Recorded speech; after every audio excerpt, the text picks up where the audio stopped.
Matti Tapio Johansson syntyi Helsingissä 27. päivänä syyskuuta 1926. Johansson valmistui 1945 Suomen teatterikoulusta kaikkien aikojen nuorimpana näyttelijänä. Tuo merkitykseltään vähäpätöinen haamuraja rikottiin vasta 70-luvun jälkipuoliskolla. Nimi Johansson karisi käytöstä pois jo aikaisin. Kätevän sutjakka taiteilijanimi kävi tutummaksi. Kukaan ei varsinaisesti pyytänyt Matti Tapiota tekemään Sodan ja rauhan miehiä. Kukaan ei pyytänyt häntä ohjaamaan 5 koko illan elokuvan mittaista luotausta lähihistoriaan niin, että kaikki ihmiset pikakirjoittajia myöten esiintyvät siinä oikeilla nimillä. Sodan ja rauhan miehet on yhden miehen verstaan jättiläistuotos. Suurimmissa rooleissa oli tekstiä melkein yhtä paljon kuin kohtalaisen paksussa romaanissa. 4-osaiseksi tarkoitetusta näytelmäelokuvasta kasvoi valtaisa 10-osainen kokonaisuus, filmimateriaalissa mitattuna 35 kilometriä. Näytelmän aineksia sodan ja rauhan miesten tekemisistä ja tekemättä jättämisistä ei puutu. Aines on kansallista omaisuutta, josta äärettömän harvat tietävät. Yksi jotakin, toinen vähän lisää, kukaan ei tunnusta tietävänsä kaikkea. Matti Tapio ei tehnyt jälkiviisasta arvostelua. Hän halusi mennä syihin ja seurauksiin. Se ei ollut helppo rako. Kysymyshän oli talvisodasta isolla teellä. Valmistelut lähtivät käyntiin 70-luvun alkupuolella. Kun olin Tampereella, niin siellä filmattiin juuri toista filmiä, joka koski aseleponeuvotteluja. Ja silloin mä muistan, Matti Tapio soitti minulle ja kysyi, että saavatko he tulla sinne minun asuntooni Tampelan alueella filmaamaan tai haastattelemaan. Ja minä sanoin juu, hyvällä ja sitten he kävivät siellä ja teki lyhyen haastattelun. Minähän olin silloin ollut mukana myöskin aseleponeuvotteluissa. Ja kun tämä oli päättynyt, niin minä kysyin sitten, että mistä syystä te aloitatte lopusta. Että tässähän on paljon mielenkiintoista näistä historiallisista vaiheista jo vuodesta 1939. Siis kaikki mitä tapahtui ennen talvisodan alkamista ja sitten myöskin välirauhan neuvottelut. No sitten ei puhuttu sen enempää, sillä kertaa hän nauroi ja sanoi, että on siinä kyllä tuota materiaalia. Ja hän oli varmasti ajatellut sitä yhtä paljon kuin minäkin ja enemmänkin. Ja sitten se oli parin vuoden kuluttua, hän soitti minulle ja sanoi, että nyt meillä olisi sitten siis koko se historia alusta alkaen. Haluatko olla mukana? Ja minä sanoin mieli hyvällä, että sehän oli hyvin hauskaa. Siitä se sitten alkoi minun osaltani. Suomalainen valtuuskunta on kutsuttu neuvotteluun Moskovaan. Valtioneuvos Paasikivi ja ministeri Tanner matkustavat Helsingistä Moskovaan.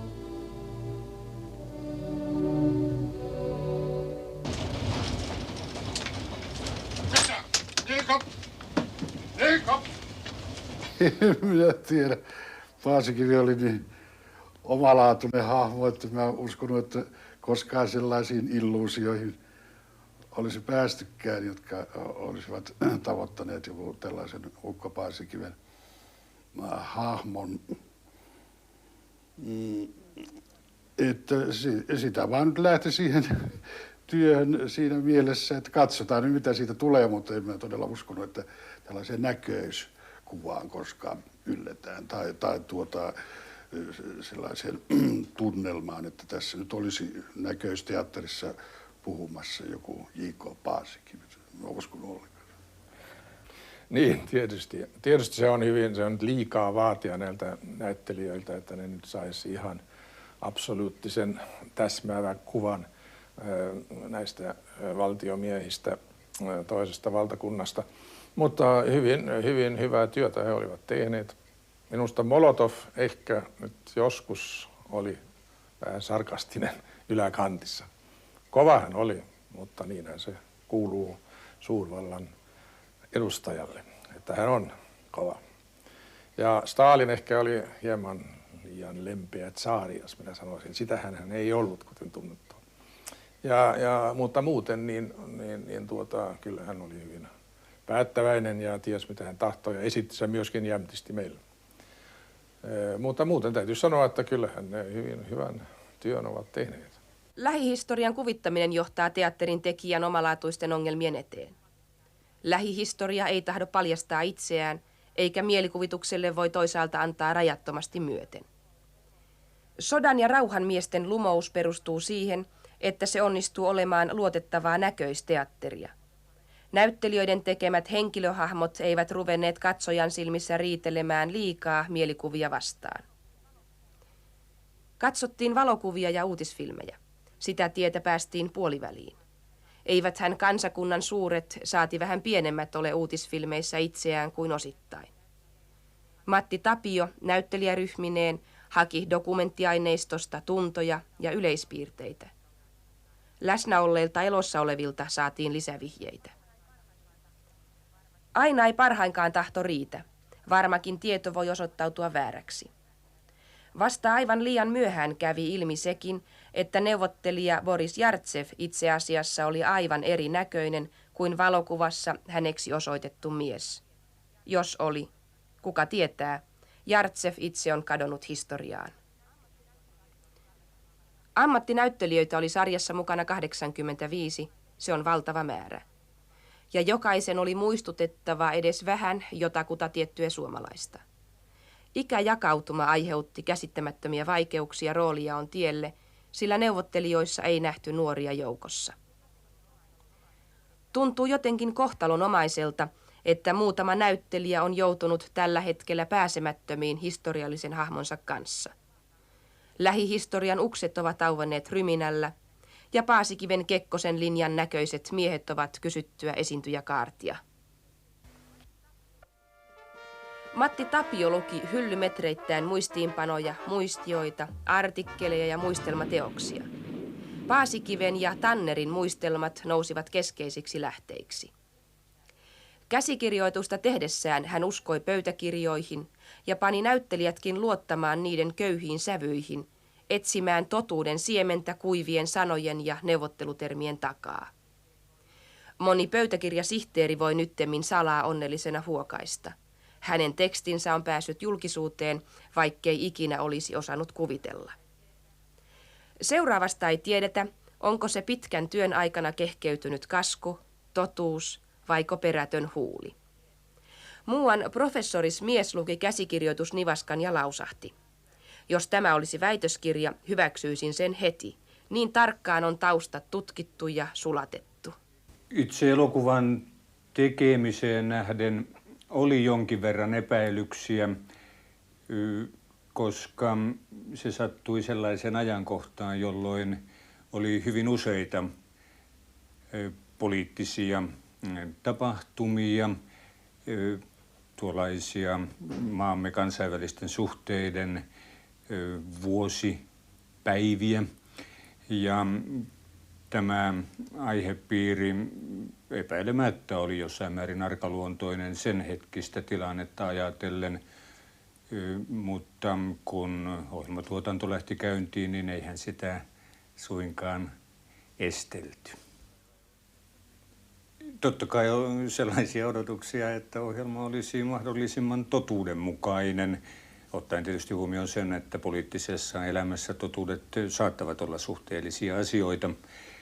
Se, mistä jonkin verran keskusteltiin ja henkilökohtaisesti esitin epäilyksiäkin, oli erityisesti sarjan alku, johon oli koottu jonkinlainen yleisesitys 30-luvun lopun Euroopan poliittisesta tilanteesta, ja mielestäni se ei ollut täysin asiallinen ja se oli harhaanjohtava monessakin mielessä. Tätä kohtaa arvostelin ja arvelin, että ohjaaja ei ollut oikein tyytyväinen kritiikkiä kohtaan.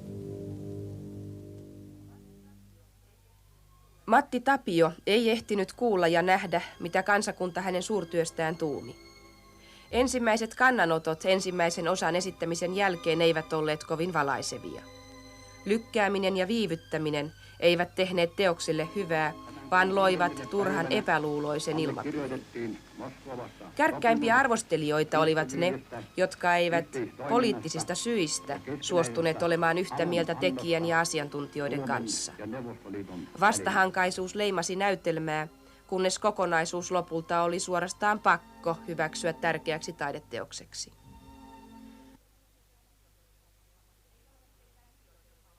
Ei ole mitenkään liioiteltua puhua yhden miehen sodasta, vaikkei Matti Tapio kajottanut urakkaansa minkäänlaisena rintamatyönä. Joka tapauksessa hän oli rintamalla koko ajan. Sodan ja rauhan miehet jätti koneiston ja virkailijavallan ymmälleen ihmettelemään, kuinka se oikein kävi. Kuinka noin mittava työ ylipäätään oli mahdollinen näissä oloissa. Hyvä organisaattori siinä vain käytti hyväkseen organisaatiota. Sodan ja rauhan miehet on mielestäni erittäin kiinteä, erittäin hyvin jäsennelty ja myös dramaattisesti riittävän kuohuva työ, että se jaksaa elää vielä vuosien kuluttuakin. Tämä dramaattisuus on välttämätön elementti juuri sen vuoksi, että esimerkiksi dokumentilla on aina dokumentin arvo, mutta tämän tyyppisessä elokuvassa kysymys on tulkinnasta. Nyt se tulkitsee lähihistoriaa, mutta uskon, että sillä vielä tulevina aikoina on merkitystä silloin jo kaukaisemman historian tulkitsijana. Se tuo mieleen joitakin 60-70-luvulla tehtyjä ranskalaisia näytelmällisiä dokumentteja, esimerkiksi Suru ja sääli tai ranskalaiset, joista tietäisitte, joissa käydään käsiksi arkoihin aiheisiin ja joissa pidetään koko ajan mielessä, että tämä on tekijän näkemys, mutta myöskin se, että tekijän näkemys ei ole valhe, vaan se on hänen tulkintansa. Ja tämä mielestäni antaa Matti Tapion komealle sarjalle vivahteita, ulottuvuuksia ja sitä komeutta, joka aina myös kuului Matti Tapion ohjauksiin vaatimattomassakin töissä. Hän antoi sellaisen pienen taiteellisen, joskus hyvin suurenkin taiteellisen pyörteen kulkea hänen töidensä ohitse ja päällä.